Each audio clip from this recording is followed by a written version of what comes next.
The scream that tears through the Congo basin is not one of fear. It is a declaration of war. Here, on the muddy banks of the Lomami River, a tributary that bleeds into the heart of Salonga National Park, the ancient laws of predator and prey are being rewritten in blood and water. For millennia, the story has been the same: the great apes fear the river. They fear the silent, armored death that glides beneath its surface. The Nile crocodile, a predator unchanged since the time of the dinosaurs, is an apex executioner. But today, something has broken. The natural order has been inverted. 22 bonobos, our closest living relatives, are not fleeing. They are gathered at the water's edge, a silent, tense assembly.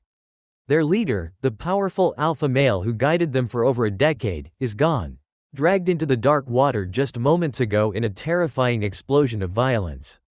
The troop saw it. They heard his final cry. And now, they are watching the water where he disappeared. In their eyes, there is not terror.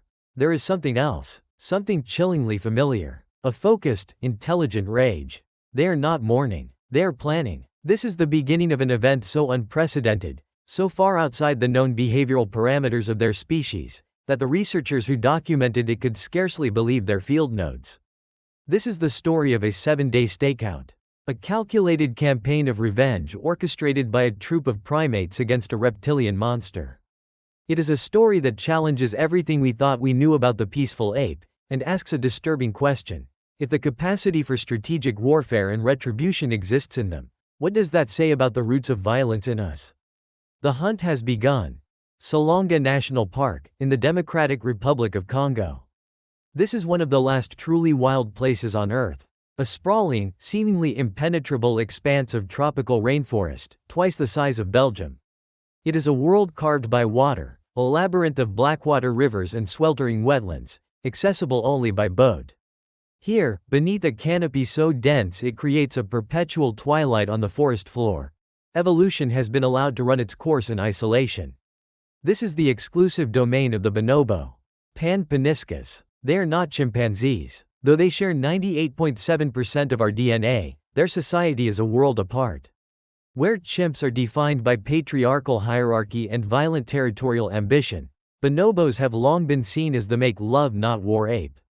Their societies are famously peaceful, female-led, and conflicts are more often resolved through complex social bonding and sexual behavior than through violence.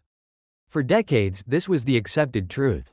Our gentler cousins, the Kokolopori bonobo troop, as they are known to local researchers, was a perfect example of this harmony. A cohesive unit of 22 individuals living a life of intricate social politics, foraging, and play. At their center was Akili, a magnificent alpha male in his late 20s. He was not a tyrant who ruled by force, but a diplomat who led by experience and social intelligence. He was the troop's anchor, the primary lookout, the one who knew the locations of the richest fruiting trees and the safest places to nest at night. His bond with the troop's senior matriarch, an aging female named Zola, formed the bedrock of their stability. We see them in footage captured just weeks before the incident.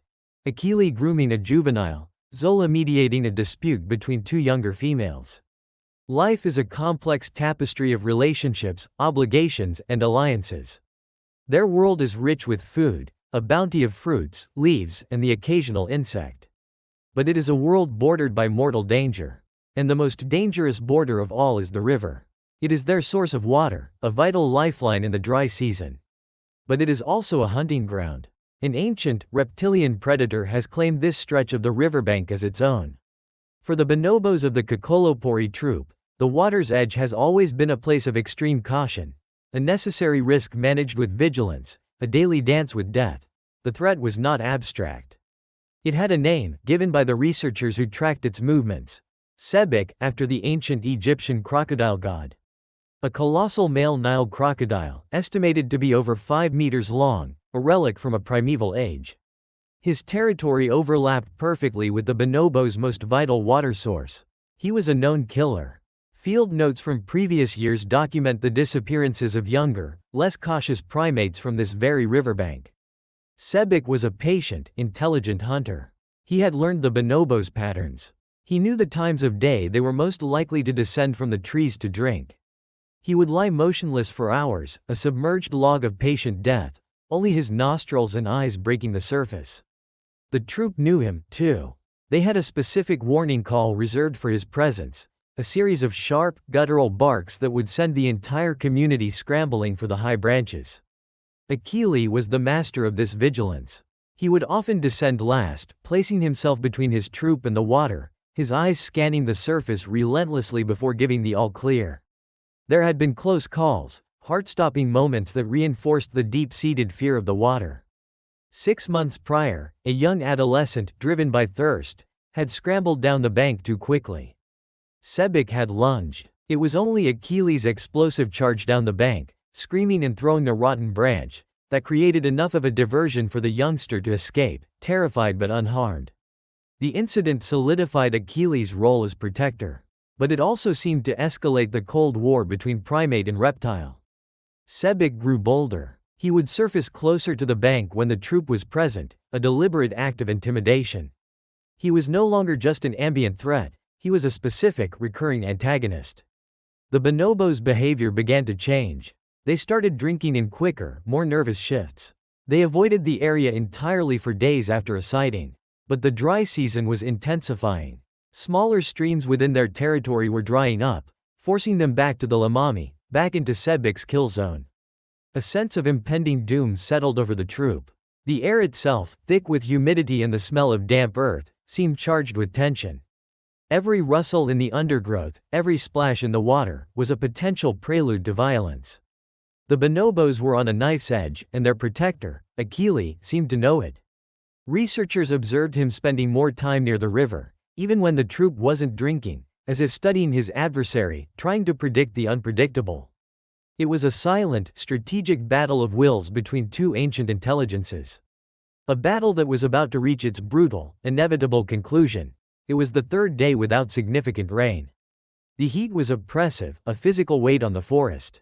The Kokolopori troop was dehydrated and agitated. Their usual foraging paths had yielded little moisture, and the imperative to drink from the great river had become overwhelming. Achille led them, as he always did, towards the familiar, dreaded clearing on the riverbank. The approach was agonizingly slow. Every sense was on high alert. The bonobos moved through the trees with uncharacteristic silence, their usual playful chatters replaced by a tense, watchful quiet. Achille was the first to descend to the ground. He scanned the bank, the water, the opposite shore. Nothing. The river was like glass, deceptively calm. He let out a low, soft hoot, the signal that it was provisionally safe. One by one, the others began to descend. The matriarch Zola kept the mothers and infants farther back, a second line of defense. The younger males moved towards the water first, their thirst making them bold. Achille stood guard, a few meters back from the edge, his body tensed like a coiled spring. He watched his troop drink. He was the protector. His focus was absolute, and that was Sebek's advantage. The attack did not come from the water in front of them. It came from the side. The crocodile had not been lying in the main channel. He had concealed his 5-meter frame in a small, reed-choked inlet just 10 meters up the bank, a position he had never used before. It was a stroke of tactical genius. He launched himself not from the water, but from the land, a terrifying burst of reptilian speed across the mud. He was on Achille before the Alpha even had time to turn. The troops' warning cries came a fraction of a second too late. The sound was sickening, a deep, wet crunch as Sebek's jaws, powered by the strongest bite in the animal kingdom, closed around Achilles' torso. The Alpha let out one sharp cry of shock and agony. He was lifted from his feet and, in a single, fluid motion of unimaginable power, dragged into the river. The water erupted, then turned red. And then, there was silence. The troop froze. For a full 10 seconds, the world stood still, the only sound the lapping of the water against the shore. Shock gave way to a cacophony of screams, of terror, of grief. The bonobos scrambled back from the bank, climbing into the lower branches of the trees. But they did not flee. That was the moment everything changed. According to every known behavioral model, they should have vanished back into the safety of the deep forest, abandoning the treacherous riverbank for days, if not weeks. They did not. Led by Zola, the old matriarch, they held their ground. They climbed higher, their screams of panic morphing into something else. Deep, resonant hoots of rage, directed at the spot where Achille had disappeared. They began to drum on the tree trunks, a percussive, unified roar of defiance. They were not running, they were gathering. Their eyes, fixed on the bloody water, held a new, chilling clarity. The social contract was broken. The apex predator had taken their king. And in that moment, a collective decision was made, unspoken but absolute. They would not be prey today. The hunt was on. What followed was not a brief, reactive outburst. It was a sustained, 7-day military campaign. Day 1 was about intelligence gathering. The troop did not leave the river. They established a new, temporary base in the large trees overlooking the kill site. They became a team of sentinels. In shifts, they watched the water, their gazes unwavering. Zola, the matriarch, seemed to direct the operation. She would move from group to group, communicating with gestures and low vocalizations. They were mapping Sebek's territory, learning his habits from a new perspective, not as prey, but as hunters. They saw him surface late in the afternoon, near the far bank, arrogantly displaying his prize. The sight sent a fresh wave of fury through the troop. By day 2, the psychological warfare began. At sunrise, the bonobos launched a coordinated sound assault. From the safety of the high branches, they began drumming on hollow logs and tree trunks, creating a disorienting, echoing barrage that lasted for hours. They aimed their pant hoots, their most powerful vocalizations, directly at the river. This wasn't random noise. It was a calculated effort to harass, to deny their enemy rest, to announce their continued presence. They were claiming the acoustic space, a declaration that this territory was no longer a safe hunting ground. On day 3, the attacks became physical. A group of the strongest males, under Zola's watchful eye, began tearing heavy branches from the trees. They dragged them to the edge of the embankment overlooking the water. When Sebek surfaced, a coordinated volley of wood and rocks rained down around him. While unlikely to cause serious injury, the barrage was relentless and accurate. It forced the crocodile to stay submerged, to remain wary. The bonobos were dictating the terms of engagement. By day 5, their strategy evolved to a level of sophistication that stunned observers. They had noticed Sebek often rested in a shallow cove with a steep, muddy bank. It was a place where his aquatic grace would be nullified. On the slippery mud, he would be slow and vulnerable. The bonobos began a lure. One of the younger, faster males would descend, place a highly prized jackfruit near the water's edge, and retreat. All while the rest of the troop watched, ready. It was a baited trap, a display of foresight and patience that bordered on human-like strategy. For 2 days, Sebek ignored the bait. But the constant harassment was taking a toll. He was being denied easy access to his basking spots, his hunting was disrupted. On the morning of the 7th day, he took the bait. As the crocodile lunged for the fruit, he half-beached himself on the slippery mud bank, his powerful tail struggling for purchase in the shallow water. It was the moment the bonobos had waited for. The signal was a single, sharp cry from Zola. It was the signal for the final assault. In a wave, all 21 remaining bonobos descended from the trees. They were armed. They carried heavy sticks and rocks. The largest males led the charge, aiming for the crocodile's most vulnerable spot, his eyes. It was chaos, a flurry of brown fur and desperate, focused violence against armored scales. Several bonobos swarmed his head, jabbing with pointed sticks, while others threw heavy stones at his body from a safer distance. The crocodile thrashed wildly, his jaws snapping, a terrifying force of destruction. He caught one young male, crushing a limb. But the troop did not retreat. They pressed the attack, their numbers and their three-dimensional, tree-aided mobility giving them an advantage. Zola herself was seen grabbing a thick branch nearly her own size and bringing it down on the reptile's snout with all her strength. The decisive moment came when 2 males, working in tandem, managed to land a heavy rock directly on one of his eyes. The massive reptile roared in pain, a deep, guttural sound that shook the air, and began to retreat, scrambling desperately back into the deeper water. The bonobos did not pursue. They stood, panting, bleeding, on the bank, watching him disappear. They had not killed him. But they had broken him. They had won. The aftermath was a scene of quiet, exhausted triumph. The riverbank, a place of terror for a week, was now their reclaimed territory. The air, once thick with tension, was filled with the panting breaths of the victorious troop and the low groans of the injured. The cost had not been insignificant. The young male whose leg had been caught in Sebek's jaws was gravely wounded. He would survive, but with a permanent limp, a living reminder of the battle. Several others had lacerations and deep bruises. They gathered together, not in celebration, but in a solemn ritual of social healing. They groomed each other, tending to wounds, reaffirming the bonds that had enabled their incredible feat.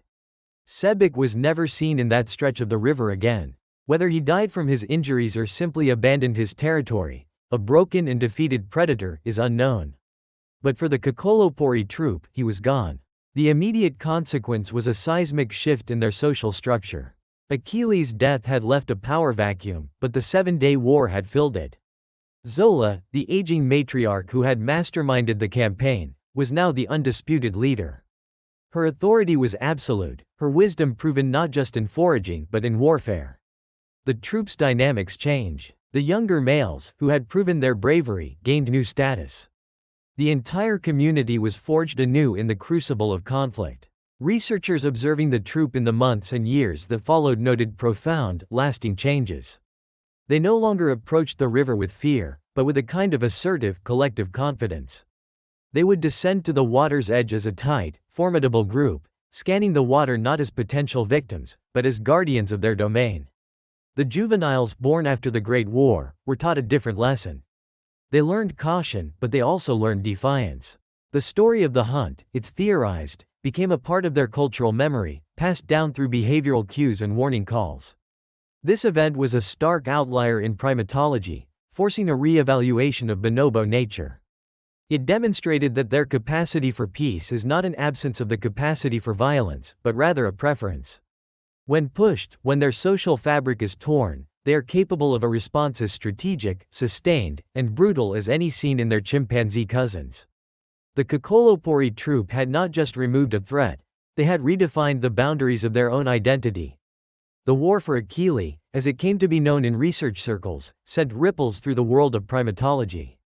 For decades, the narrative was simple. Chimpanzees were us at our worst, violent, territorial, patriarchal. Bonobos were us at our best, peaceful, egalitarian, empathetic. This single event shattered that tidy dichotomy. According to Dr. R.S. Thorne, who led the field team observing the troop, we were watching something that defied all our textbooks. This wasn't a panicked mobbing. This was a plan. The temporal separation between the cause, Achilles' death, and the multi-day, strategic response suggests advanced cognitive functions, long-term memory, emotional motivation lasting for days, and most strikingly, forward planning. The bonobos' actions ticked off a checklist of complex behaviors. Tool use was not just reactive, but prepared. They selected and carried specific branches and rocks. Communication was constant and strategic, used to coordinate a group of over 20 individuals. But the most profound implication was the apparent motive: revenge. The concept of retributive justice has long been considered a uniquely human trait, tied to complex moral emotions. Yet here was a troop of apes, engaging in a high-risk, multi-day operation with no immediate survival benefit. The predator was a known danger, but manageable.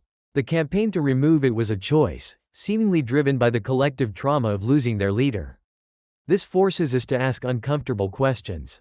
Do animals feel grief? The evidence suggests yes. Do they feel rage? Certainly. Can they combine those emotions with memory and planning to enact what can only be described as vengeance? The Kokolopori bonobos provide a powerful, if unsettling, case study. Their actions demonstrated that the line between reactive aggression and premeditated warfare is blurrier than we thought. It suggests the neurological toolkit for such complex, violent projects may be far older than humanity itself. A deep-seated primate potential that our species perfected, but did not invent. The peaceful ape has a dark side, and in understanding it, we might better understand the deepest, most ancient roots of our own complex nature. The jungle has no memory. The blood is washed away by the rains, the broken branches decay back into the forest floor. But the survivors remember. Today, the Kokolopori troop continues to thrive along the Lomami River. Under the steady leadership of the matriarch Zola, a new generation has been born. A generation that will never know the alpha named Achilles, but will inherit the legacy of his sacrifice. They live in a world shaped by that single week of violence. They are a troop that looked into the face of their oldest predator and refused to blink. They chose to be predators themselves, to become the monster to fight the monster. The story of the 7-day stakeout is more than just a remarkable anecdote. It is a window into the profound complexity of the animal mind. It reminds us that nature is not a simple collection of instincts and reflexes, but a stage for dramas of love, loss, and vengeance that rival our own. The thin veil that we believe separates human consciousness from the rest of the animal kingdom is perhaps more permeable than we think. Here, in the heart of the Congo, a group of our closest relatives demonstrated that strategy, grief, and a collective will to fight back are not solely human inventions. They are ancient echoes from a shared evolutionary past. When we look into the eyes of a bonobo, we see a reflection, however distant, of ourselves, our capacity for peace, and our terrifying capacity for war. The river flows on, indifferent. But for those who know what happened on its banks, it will never look the same. The secrets buried in these ancient forests are a constant reminder that we are not as separate, not as unique, as we once believed. There are more stories like this waiting to be told. To continue this journey into the wild, subscribe and join us for our next expedition.